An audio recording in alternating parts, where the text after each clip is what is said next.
So, a little evening ramble catch up on what's the latest with the garage. Well, the roof is sort of more or less all done. Guttering's on out the side here towards the house. I've got the old guttering, which I'm going to see if I can recycle it and use it on that bit up there. As you can see, all the table and detritus has gone. This one hasn't. So it's a case of, moving it, sorting it, splitting it into 2, 3 piles because, trying to find a new home for it or getting rid of it and having to move around, having to clean up. So we had to clear all this bit out where the beer crates were stacked because I brought the broken electric conduit round and round the corner up to where the old electrics was, so I can join that to complete a ring circuit. Hike the boiler out. Hopefully I got a jerry rig up, a test rig, see if this is water and oil tight and fires up so that I can install it in the house. If not, it's going to be an expensive late summer to put a new boiler in. So already we're ahead on thinking of the next phase of progress. So yeah, I've had to sort of chuck everything underneath here, clear out one section, and as you can see, the toolbox is now living here beside the ramp. It's a little bit close to the ramp should I be working on that sort of area of a vehicle, but it can come forward at a later stage. The reason I put it here is because I can move this bit where I keep the air tools so it clears the support post, and the main part is up by the ramp post. So that leaves me this space here which will free up my other shed, because I've got a lathe which really is completely in the way in the shed it's in, but it needed to obviously be somewhere dry, which this place wasn't. So hopefully the lathe will live there. I'm not quite sure what I'm going to do here. Obviously the cases of beer, I've got to go back there till I dispose of them. Still got to sort all this out. I was going to take this bench and put it along here, but it didn't really gain me anything because that cabinet and this one down here are as long, 6 foot. So that would have come all the way along here. So what I've done is just flipped it round, cleaned all this bit out, and not a lot of room, but it'll do for now while I'm still jiggering around with everything. So it gives me more access than I did have. I mean, once I'm clear and I start the other project out there, because I've got all of the sub-base material that's piled up behind the old van, which has got my homemade bench that runs along there, which is where the drill and blast cabinet did sit. So that's got to go back over there, which will free up some of this stuff.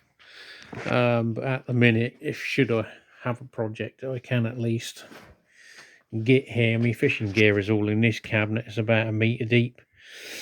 So if I was going to go fishing and wanted my chair or something, I ain't going to get it out of here unless I move all of this stuff or pull this out, because this is on wheels. So's this one. Because underneath here, you'll see this white bit. There's a big panel which the walls are made of, which was down here when I originally concreted, because again there was a built-in kitchen sort of units. I didn't want to rip it all out because it comes out, that's it, and so this bit of floor never got done. I concreted up to it, and the other 2 pours came across here, so that's never been done. So my idea is, because I'm doing the kitchen in the house as well, or I will be starting back on that sooner rather than later if her indoors has got anything to do with it. But I keep telling her, well, I've got to do the outside jobs while the weather's good. So yeah, this panel will come out. I then want to excavate a conduit underneath the footing and come back out so that the water pipe is underground and then comes up into the building rather than goes through the wall, because it's exposed on this outside bit to the elements, even though it has got insulation.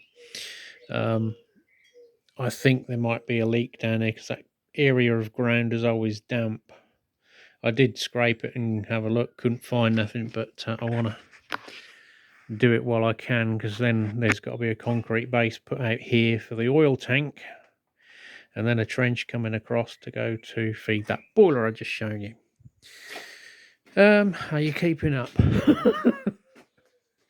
So yeah, I've got my blast cabinet. Should I want to sandblast the Hornby chassis, and my wash tank here. I got my air supply, so although that wants direct air pressure, bench mortiser, should I start doing carpentry again, my pillar drill, and I've got my 20-ton shop press. Excuse all the shaky camera work. I don't even know how I'm going to edit this, because at the minute I'm still minus editing software. So I've got the 20-ton press for doing bearings and bushes and things. I've still got to sort out all this yeah, and clear this bit out. There's not too much here, but obviously when I get the bench back I can start moving stuff over. Up top's more or less done. I've just got to do a little bit more bracing and take the end out. I still haven't done that. These panels up here, take those out and check them over, treat them and reattach them, and I presume the beam that supports the door may have sagged a little bit over the years. If it is possible for me to remove it, flip it round and put it back in again, I will do. We're a bit dark and dingy down here. And then I've got to replace these little sections of timber up here that hold this main beam that's holding the door that you can't see in the dark. So yeah, I've got to sort that out, and this tin piece that's on the outside that just acts as like a weather strip drain needs raising up slightly, because as you slide this door back it does catch in the middle a little bit, probably because the beams dropped a little bit. Yeah, then when I get the garage done, I'm fed up coming underneath this and smacking my head on the ramp or the beam jacks. So it would be nice to get this back down to ground level again, even though it'll be in the way more than at ground level than it is up in the air out the way. But I can't stand bent over for very long.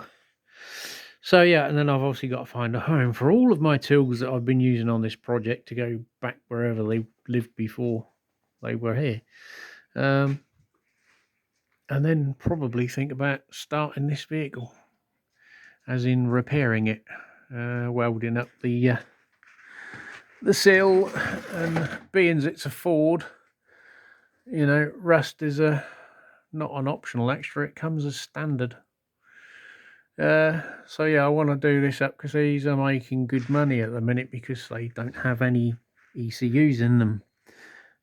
So like everything else, they go export, and I've got no use for it really. No, it's too small as a van for me.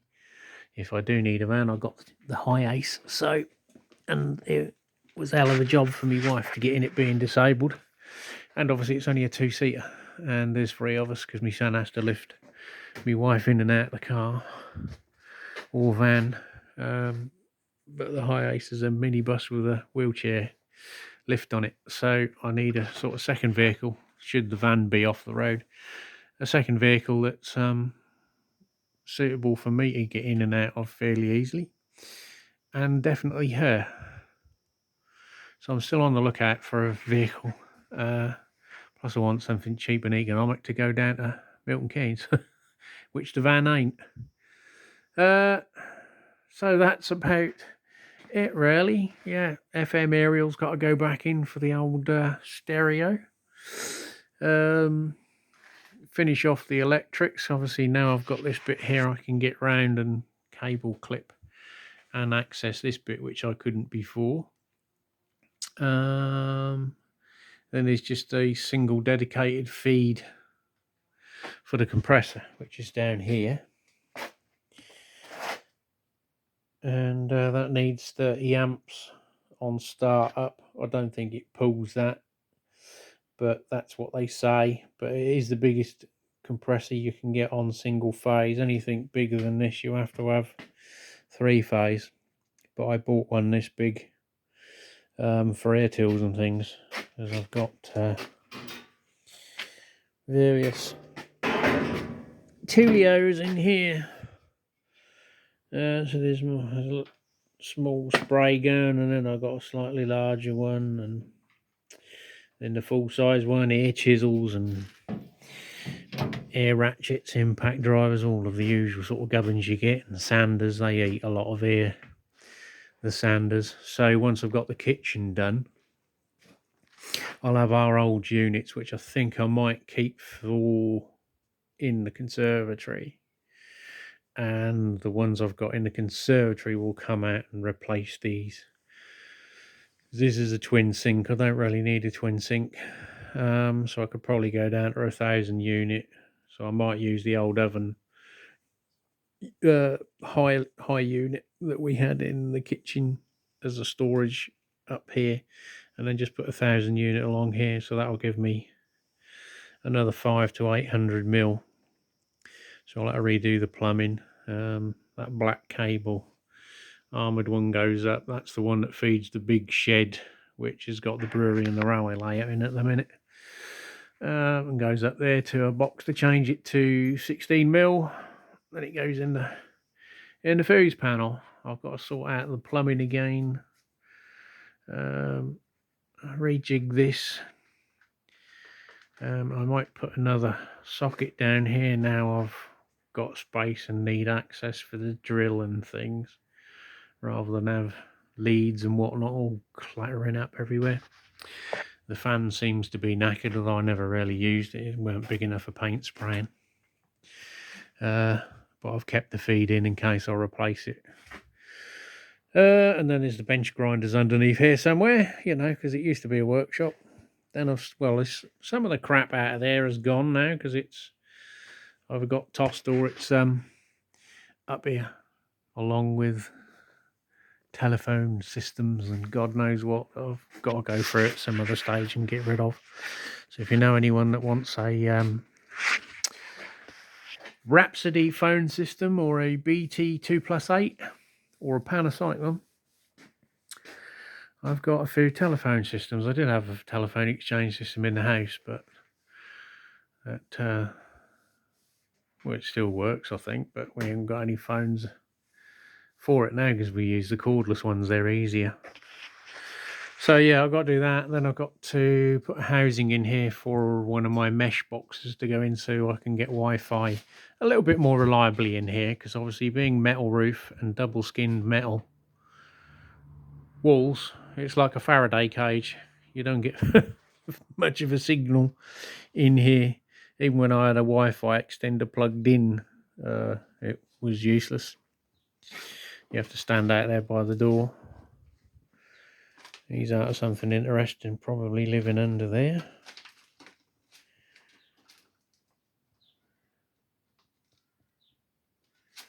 Although the rat will probably beat him up, he's a bit of a pussy. So yeah, that's about it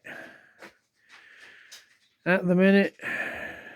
More crap to go through, more crap to deal with, and more jobs to carry on with when I'm juggling this, I guess. Weren't left with a lot of wood. I was going to do a breakdown of what the roofs cost, which I might do on another update. So if you got any ideas, you know, this is one of the things where they get you to put something in the comments so that there's more activity on the video. I did go around the weeds with a weed killer. So yeah, an all new roof, steel, timber, felted, How much did it cost? Answers on a postcard. Not really. Answers in the comments. Have a guess how much I spent building a new roof. See you on the next one.